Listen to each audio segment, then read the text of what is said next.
Welcome to the first episode of the Purple Knights podcast in the year 2020. And we're starting off things in a special way with author Erica Thompson. And today we'll be talking about her book that she's been working on for a number of years. And also we'll be talking about Prince in academia. So it should be an interesting discussion.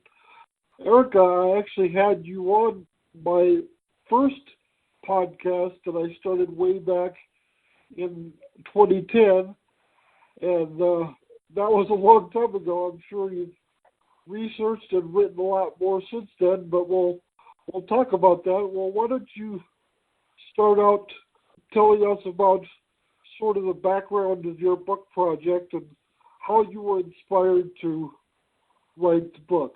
Well, first of all, thank you for having me on again, and it is funny how quickly 10 years pass. But I think everyone has their own entry points into Prince. Of course, a lot of us love the music, and I love the music too, but I think his spirituality drew me in from the very beginning. So being in high school and watching Purple Rain, I was fascinated with him as a musician and fascinated with his image. He was just cool. But going out and getting his newest album at the time, which was The Rainbow Children, I was really moved by his message, and I just really wanted to know what happened in those years between 1984 and 2001 that led him to the spiritual path he was on, being a Jehovah's Witness. And so as I started studying, I just became fascinated by the messages about God that were always there from the very beginning. And so when I went to college, I started to write about it. And in graduate school, I wrote my thesis on his spiritual journey. And my goal was to try to interview as many people as possible to kind of help me unpack it.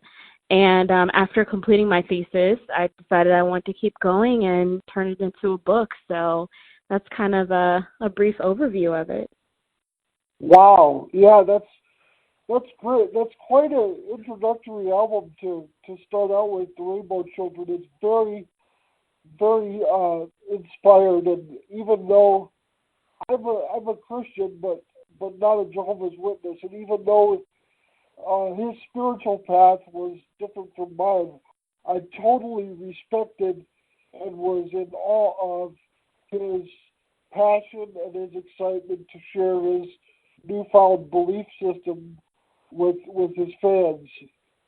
So, yeah, that's a great album to sort of get drawn into and sort of explore the spiritual themes going on in his work. So that's really interesting. And so you've been writing it for a while, right? You started when in 2008 after college? 2010 actually. Yeah, when I was in graduate school, I consider that my start date. And when I really started hitting the ground running with interviews, so in 2010, my very first interview was with Gail Chapman, one of his early band members. And so, yeah, from 2010 to 2020, now I have over 40 interviews done and almost 400 pages written. So it's been quite a lot of work. I know. I'm ready to wrap it up. So hopefully I'll be doing that soon. But it's been a lot of work.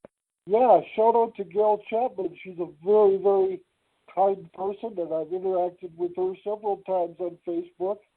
So shout out to Gail.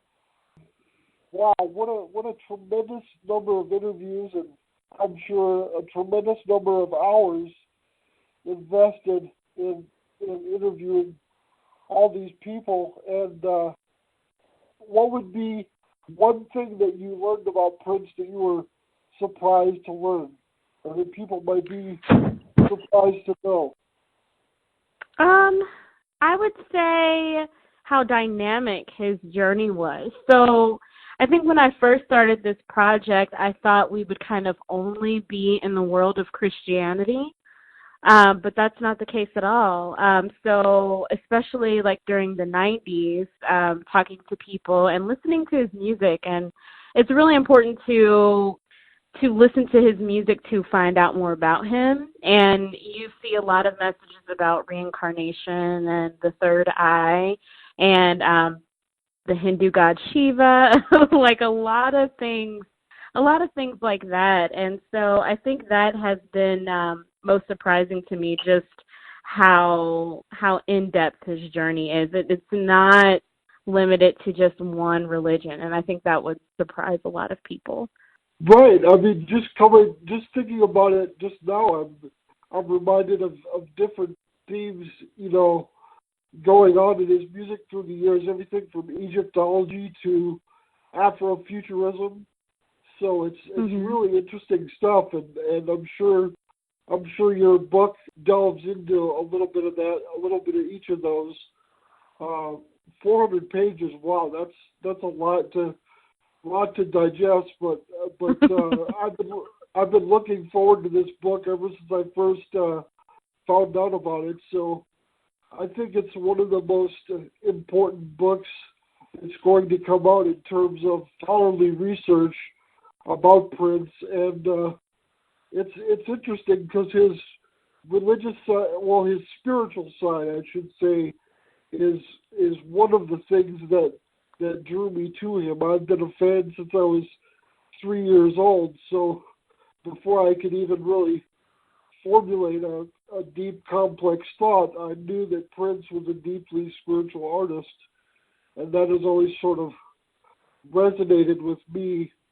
So a project like this, I'm all about it. So definitely, and the academic world, as far as it concerns Prince, has been really active in recent years since his untimely passing. And you and I actually both presented at a symposium in April 2018, and that was quite an experience. I got to go after you, so I sort of incorporated you into my presentation, but it wasn't delivered or anything like that. But it was a great experience. Can you talk a little bit about your academic work? Yeah, sure. And it was such a pleasure to meet you in person and present on the panel with you. But yes, I think I've presented at 3 conferences now, and then moderated a panel at one of them, and then there are 2 more coming up in 2020 that I plan to participate in too. So like you said, there has been a lot of activity. The first one was over in Manchester, England, in 2017, and that was my very first one, the Purple Rain Conference, and that was wonderful first of all, just to really push myself to even go overseas for the first time, well, to Europe for the first time, I should say, to do something like that. And it was really cool how many people, like Prince, I mean, the love and the study of Prince really brought over there. So, funny enough, I'm in Columbus, Ohio, and I met someone from Columbus, Ohio, over in England, and we had never crossed paths before, and I've been able to meet so many people. I think the relationships that I've been able to form from these conferences have been really cool. But as far as presenting my work, so what I've done, because my book is so extensive, and I really feel that it's going to be a comprehensive look at his spirituality, I've been able to break my book down into different sections and present those different sections at different conferences. So the first one, I just really focused on his journey from birth to the end of the 80s. And then at the one you and I attended at the University of Minnesota, Prince from Minneapolis conference, or symposium rather, I presented his spiritual journey from 1990 through 2016. And then there was another one that was solely focused on Lovesexy, which is such an important chapter in his spiritual journey. And so I presented my work just on that particular area. And then there was a Batman conference last year, and I just helped out with introducing some of the speakers and then asking them questions for that one, because while there is some spirituality on the Batman album. I just didn't think that I had enough to present on that, or that it really called for that. But I don't think I was asked to present anyway. I think I was just asked to help out, which I was more than happy to do. And there were a lot of great presentations during that conference as well. So that's kind of like an overview of what I've done so far. That's wonderful. There are a lot of great voices in the Prince community that have really come to the forefront, especially after 2016. And I'm thinking of people like Kenisa Williams. Shout out to her, panelist on the great News to the Pharaoh podcast on podcastjuice.net. Shout out to her and Michael Dean of the Prince podcast.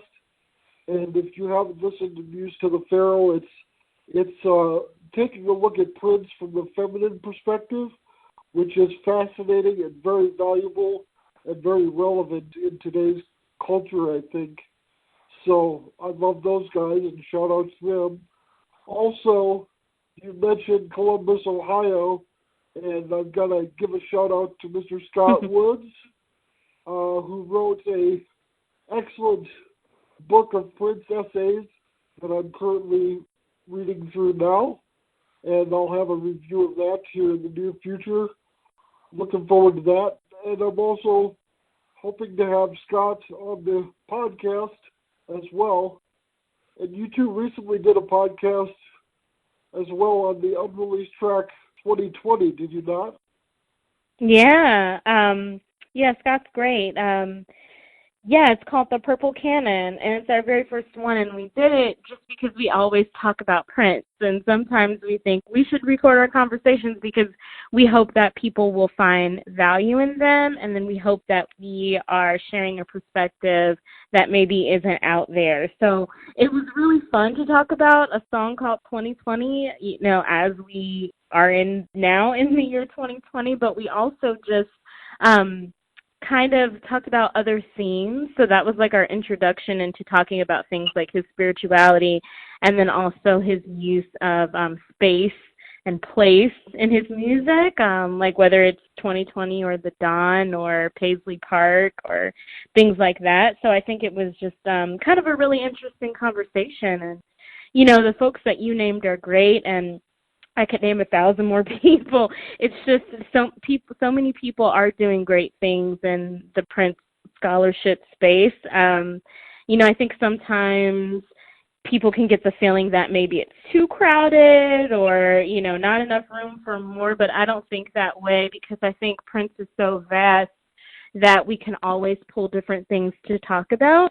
And so some of the things that I'm kind of interested in seeing going forward is more analysis on the music, because, I'm a musician, but I'm not the musician to talk about the things that he's doing musically, and he's doing a lot of complex, really interesting things that I would love to hear musicians and musicologists and ethnomusicologists kind of break down for us. So that is what I would really hope to see, and any way that I can help make that happen, I would hope to do so in the future.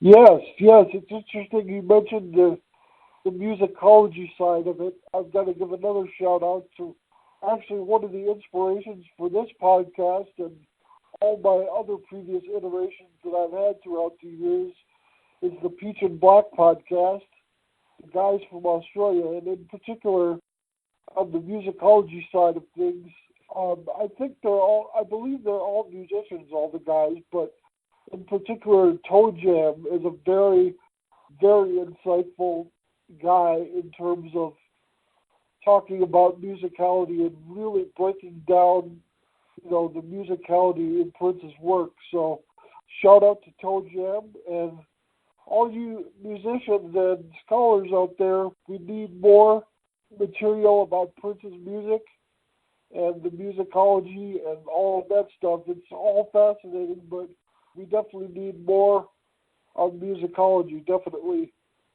Well, why don't you talk a little bit more about the book that you're working on, not to turn it on you, but I would like to hear more about the book that you're working on, and then also more about your spiritual connection to him. So you talked about feeling it since you were young, but I would love to hear like what songs really resonate with you too. So if you could talk about those two things, and then I'll chime in.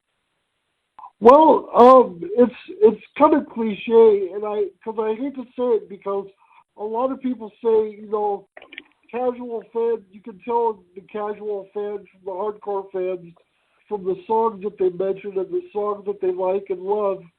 And for me, the number one song in my life that's resonated most with me is Purple Rain. And I feel kind of bad and kind of icky saying that because it's such a cliche answer. Everybody knows Purple Rain, but for me, I have an intense spiritual connection to it, and that's because when I was around 12 years old, I was dealing with tremendous hip pain from not being able to bear weight as a baby. So what happened was the ball joint of my hip sort of rode up and started rubbing against the cartilage above the socket until it was bone against bone. So the pain was tremendous, and dealing with that physical pain and also the emotional struggles that come with living with cerebral palsy and, the lack of mobility and all that sort of compounded. And I was in a really dark place around 12 years old, and I was contemplating taking my own life. And I was listening to Prince at the time, the song Purple Rain, and I had what I can really only describe as a spiritual epiphany where God spoke to me. It wasn't necessarily the sound of a voice, but it was just an inner dialogue that I knew was coming from outside of myself and beyond myself, and I knew it was God. And God told me that Prince's music would always be there in my life as a reminder of God's presence and also a reminder of the divine and sacred nature of life itself. So I guess, that's basically the centerpiece of my book, which is basically a memoir of my life told through the lens of being a Prince fan basically my entire life. So I've split it up into three sections: childhood, teen years, and adult years. And I'm just exploring different themes in Prince's life and work that apply to my life and influence my life very positively. And one of them, of course, is spirituality. And in addition to my experience with Purple Rain, the Love Sexy album came out the year before my grandmother passed away, and it was the first time in my life that I experienced the passing of a loved one. So the spiritual messages of Love Sexy sort of opened my mind to being more faithful and more cognizant of God and of spirituality. So those are two main areas of my life where Prince's spirituality has resonated deeply with me, and those will be in the book along with other themes. So that's basically what the book is. Wow, that's amazing, Chris, and I'm looking forward to reading that too. And I have a few things to say about what you just said, but before I do, would you mind telling us how old you are, just so we can kind of get a sense of how your timeline intersected with Prince's and his music? I'm 39. I'll be 40 in March. Okay. Okay. So not that much older than me. I'm I'm 34. Okay. But yeah. So that's really cool. So, but first, I guess I want to start with Purple Rain. Yeah, don't feel bad about saying that, and no one should criticize anyone for saying they have a connection to Purple Rain, because Purple Rain was a very spiritual song for Prince. And I'm just saying that based on, I mean, you can watch him perform it and see that. But then also from the people I talked to, and I'm sure some hardcore fans out there have heard these stories, but sometimes Prince would, after performing Purple Rain, he would just immediately leave the venue and get in his car and leave, because it was just kind of too emotional for him. He had to go kind of get out of that state because it was too overwhelming at times for him to perform. And one thing that I go into in my book is kind of looking at how he changes the lyrics in Purple Rain when he performs it live, depending on what spiritual message he wants to put out there or how he wants to present it. So, at times, instead of saying, "Let me guide you to the purple rain," he'll say, let the Lord guide you. Sometimes he'll say, "Let Jesus guide you." Sometimes he'll say, "Let love guide you." So that was a really spiritually important song to him. So yeah, never ever feel bad about that. When you talked about something that really struck me is when you just said that the message that you got from God was that Prince's music reminds us about God's existence. I mean, depending on whatever your beliefs are. But that's one of my main themes in my book, is that, to me, Prince was always trying to tell us about God's existence throughout his entire discography. Always. No matter, I mean, the way he presented it changed, but that, to me, is a very consistent message, that and the importance of love and God being love. So that really, really struck me when you said that. So again, I look forward to that. And then also, I think, and I talked to Scott about this actually too, Scott Woods, is that when we think about some of the other writing that we think is going to come out on Prince, it's going to be a lot of these personal accounts, which are really interesting because Prince affected so many people in so many different ways. And it is really cool to see what that looks like across the board. Yeah, it is really cool, and yeah, I don't know, not to get too in depth with it, because I know Prince was uncomfortable with the idea of turning people into idols and idol worship and all that, but I really do believe deep down at my core that Prince was one of God's messengers on earth in the time he was on earth. And like you say, his overarching message was to preach that God is alive and God is love. So yeah, I wholeheartedly believe that and subscribe to that belief. And he's just a really important artist, not only for myself, but for millions of people all around the world. And that power, or that essence, or that energy is still resonating, even though he's no longer physically with us. And I really want to make that point to people, is that Prince is still with us. He's still here, and he's still bringing about change and awakening and all of that to the world. So I just wanted to say, I was just moved to say that in the moment. But yeah, I really believe that, and it's a really powerful thing. So also, you have a blog documenting your work and your progress with the book. It's a purpledayindecember.com. Talk a little bit about that, and you have different contests and things that you put on periodically. and it's a really interesting blog and really nice to look at and interact with, and really interactive format to sort of put your material out there and let people interact with you as you're on this journey of writing this book.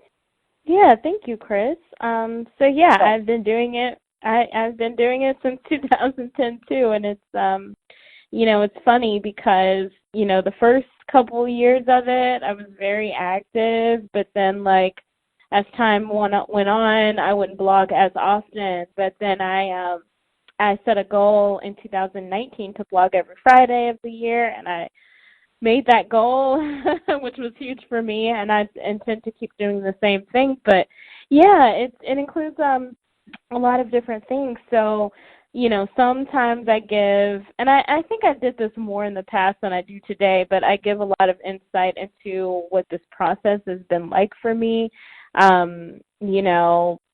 Gosh, I think in the past I've talked about how I organize my notes, or how I request primary documents, or, how I come up with interview questions. As time has gone on, I have started branching out. So sometimes I'll do interviews that have nothing to do with my book, but are still Prince related. Like you said, sometimes I do giveaways, and sometimes I write about different things that may not always be spiritual, but then sometimes I do give kind of insight into what you can find in the book. Like a recent post that I did was looking at 3 spiritual messages on the Come album, or messages on spiritual messages on emancipation, or 3121. But I think what I hope is one of the most interesting things for people is I do give sneak peeks at interviews that I do.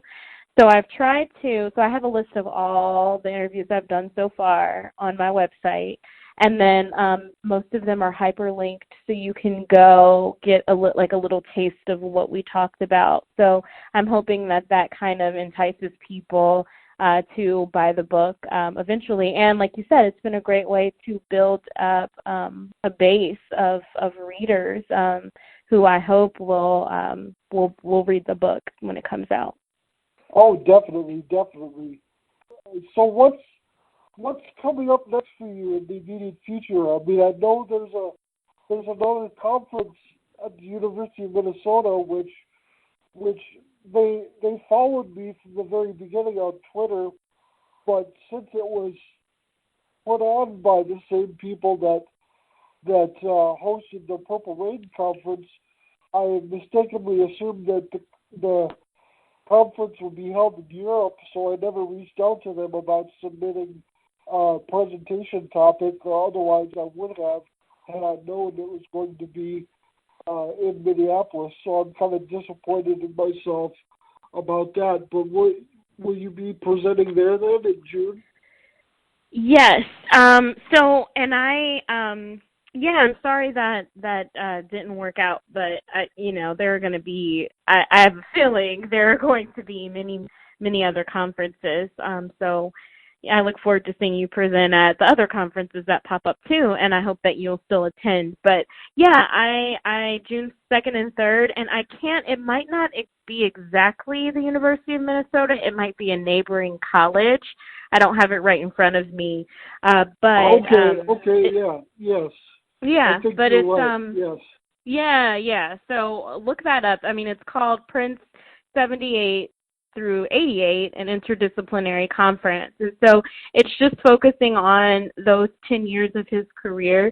So what I'll be doing is, again, taking something that is kind of based on my book, but it's how journalists have talked about Prince's spirituality, because that's another source of analysis for me, is kind of looking at how the media talked about Prince. And it is interesting to see what spiritual messages they picked up on and which ones they didn't pick up on, completely ignored. Sometimes they didn't even consider him spiritual. And then, like, for Love Sexy, it was kind of like, oh, wait, he is the spiritual guy or whatever. So I'm going to present an overview of that, of how they viewed him for those 10 years. And then also there's going to be another conference. I don't know how public it is, maybe. Yeah. But so maybe I won't say too much about it, but in April, there's going to be another one, and I will be presenting on that. So please, I guess, keep your eye on A Purple Day in December for when I talk more about that. That's coming up. And then also I recently, my writing was recently published in a book called Theology in Print on Lexington Books. And you can go to my website and find out more about that too. But it's a collection of different essays about different spiritual topics, and mine was on Graffiti Bridge. And because in my opinion, Graffiti Bridge was a really important chapter again in his spiritual journey too. And I think even though the movie isn't very good, I guess compared to other movies or even other movies that he's done, but it was important to him, and the message that he was trying to convey was important to him too. So I talk about that. So I think that and completing my book this year are the things that are coming up for me. Okay. Since you're going to be in town, are you planning on attending Celebration 2020 at all? You know, I don't know. I attended in 2018 for the first time, and it was amazing. But I'm not sure. I would love to, but honestly, like a lot of people, it does come down to finances. So I am taking a trip out there. Yeah, right? Like I'm taking a trip out there for the conference, and then I'm also doing another conference. And so I do have to watch my budget. Like I'm a full-time journalist, and we don't make the most money in my industry. So I have to watch my budget. So if I come into some money, sure. But if not, I don't know. Right. What about you? Right. Well, I attended for the first time last April, and I had a wonderful time. So I'm planning on hopefully attending again. I have a little extra incentive because one of my co-hosts for the Purple Nights podcast, she's known as Dreamy Pop Royalty. That's her pseudonym, I guess, for the podcast. Yeah, I've heard of her. Yeah. Uh-huh. She's thinking of making the trip and attending Celebration. So if she does that, my head will probably literally explode with excitement. So I'm hoping she makes the trip. If she makes the trip, I'll definitely probably be there. So definitely, but I might be in town for the symposium as well and attend that as well, depending on what my schedule is like. Yeah, I'm looking forward to all the different things that are happening, Prince related this year. And for the podcast, I have a lot of ideas cooking, but nothing finalized so far. Like I said, I want to get Scott Woods on the show if I can. I've also been talking to Prince's friend, the YouTube personality. Yeah. I'd like to get him on as well to talk about navigating the posthumous waters, if you will, in the Prince world, and what should be done by the estate and also by the different record companies that own the different rights to the material now. So I'm looking forward to that. Also, to mention Dreamy Pop Royalty again, I'm looking to have her on so we can do a deep dive into 1999 Deluxe, and specifically the 2 discs of unreleased studio material. I know a lot of podcasts have already explored that closer to the release date, but Dreamy Pop and I wanted to let the music marinate for a few weeks before we really embarked on discussing it and analyzing it and all that good stuff. So those are some of the things that are upcoming in my neck of the woods, and of course working on writing my memoir, which will be entitled Elephants and Flowers, funny enough. And if for those who don't know, Elephants and Flowers refers to the fact of the diversity of God's creations And Prince is basically saying that God made everything from the large, cumbersome elephant to the beautiful, delicate flower. And I think that's a great title for my book, to not only give tribute to Prince, but to God as well. So that's why I chose that title. And I'm going through some writer's block, as we all do right now, but I hope to have the book written within a year, or I'm giving myself a maximum of 2 years. I hope it's not going to be 10, but we'll see. No. I don't have to conduct any interviews or do any really tough research like you've done. But so it should be an interesting experience. I'm looking forward to the different opportunities the year will bring, and I'm very, very fortunate that you agreed to do the podcast, and I'm very honored to have you as a guest. Where can people find you on social media if they want to connect? Yeah, sure. You can find me at Miss_E Thompson. So that's MISS_E Thompson, THOMPSON, and that's for Twitter and Instagram. I just started a Facebook page for the blog, so you can go to facebook.com/apurpleDayInDecember. So that's social, and then of course I've mentioned my website before, purpledayindecember.com. So that's pretty much where you can find me. And again, Chris, I just want to say thank you for supporting me for all of these years. It's really meant a lot to me, especially because it has taken so long. And so I can't say how much I really appreciate how you've supported me. So it's an honor to be on your show again. Oh, well, thank you so much. And the honor's all mine, because I know this book is going to be really, really special, and I know it's been a lot of hard work, a lot of time invested, but I know it's a labor of love, and it's a passion project. Like you said, it stemmed from your graduate work, and you were called to do this. So it's very, very cool, and it's very, very exciting to have been a supporter of this for this long, and the fact that you're trying this year as far as when to wrap things up is really exciting to know that we're in the home stretch toward finally getting this in our hands. So I cannot wait until this book is out, and I will be promoting it like a madman, supporting it in any way I can. So let me know however I can help. Purple Knights Podcast is on Facebook and Twitter at PK Podcast, and Facebook.com/PK Podcast. So look me up there. You can mention me on my personal Twitter, which is writer CL Johnson. And with that, I guess we'll wrap things up for now. The first podcast of 2020, and it was a great one. Thank you, Erica, and thank you, everyone, for listening. Until next time, we'll see you later. Thank you. Happy New Year, everyone. Happy New Year.